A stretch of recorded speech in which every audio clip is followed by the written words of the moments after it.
Very cool.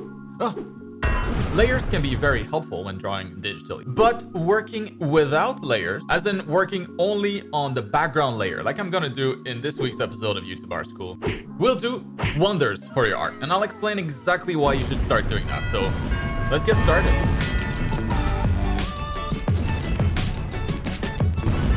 All right, class is in session. Pay attention. Last week, I showed my cell shading process and ended up with a bunch of layers in my final file. And that's good because everything had a purpose. The method was built around using them and it made sense for that specific style. But most of the time, that's not going to be the case. I remember when I had less experience and my workflow wasn't as optimized, I would end up with like 150 layers on a good day and end up spending probably hours in total just trying to find the damn layers that I'm trying to edit. Layers, most of the time, end up as crutches, right? Like they'll be temporary edits that we keep separate in case we change our mind later down the line. They provide a comfort, I guess, that nothing is set in stone yet, that you can still go back and change things pretty easily. But comfort is the enemy of growth. You can't improve if you're comfortable, and that's science.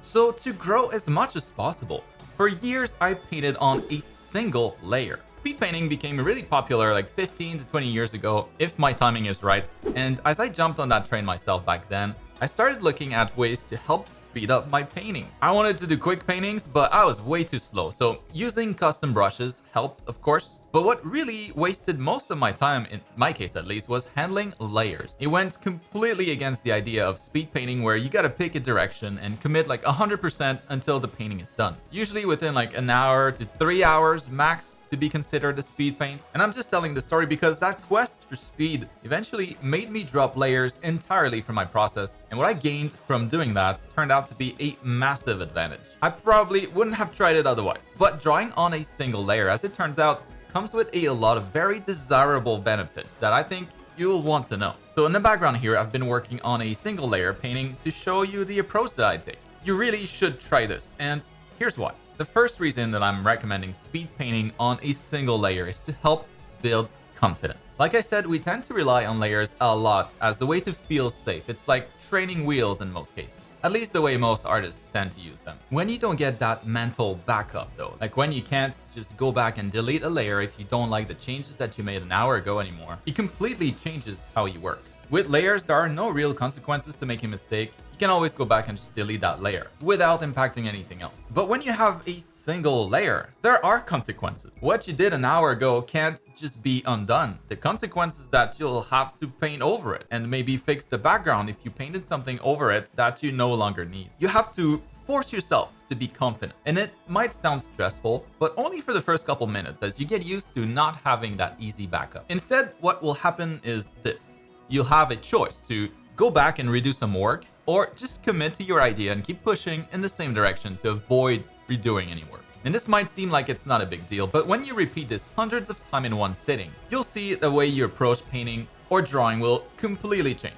You'll start to become a lot less indecisive. You'll start making bolder choices and sticking with them just so that you don't have to go back and, paint over things, although sometimes it will be necessary. But yeah, you'll develop a stronger confidence in your decision making, and that is huge. And also one really nice side effect of this is you'll start pumping out drawings a lot faster than before when you're not hesitating all the time. Now, of course, if you're working for like a client, it's a good idea to have layers so you can make edits more easily if needed. But instead of always doing things the same way, I think you'll grow a lot faster as an artist if you try working on a single layer here and there for your personal art.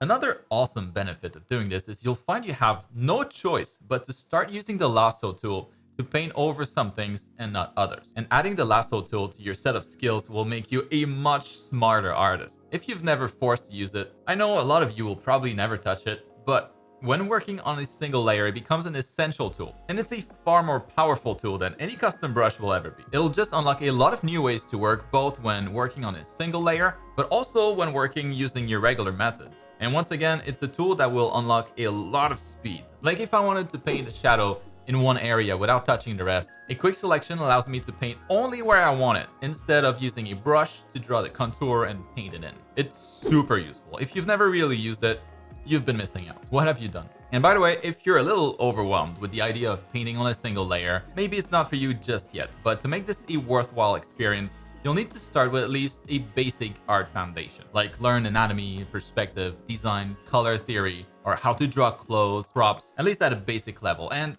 I teach all of that in my complete art education program and much more. So why don't you check the link down below or visit cgart.school. Like I've mentioned last week, I've extended the 5th anniversary sale until the end of this month. So there are still a couple of days left for you to grab the most popular art education program in the world at a massive discount. Check the description for the link. I don't want you to miss out on this if you're interested. All right, with my plug over, the extra confidence, the speed, and the better control over your digital art tools is not all you'll get by practicing painting on a single layer. The format will also make it more logical to sculpt in 2D rather than draw the old-fashioned way. Like, you could start your speed paints with a drawing, I guess, but you'll end up painting over the lines at some point, so I find it's faster and actually more logical to block in the big shapes and colors first and refine as you go, essentially skipping the line drawing entirely in favor of working with silhouettes instead of lines. That might even come more naturally to some of you. There are no lines in the real world after all. So if you're working on a line drawing using a reference, like, your drawing is not going to look anything like your reference if it's a photo, right? The difference between a drawing and a photo reference is massive.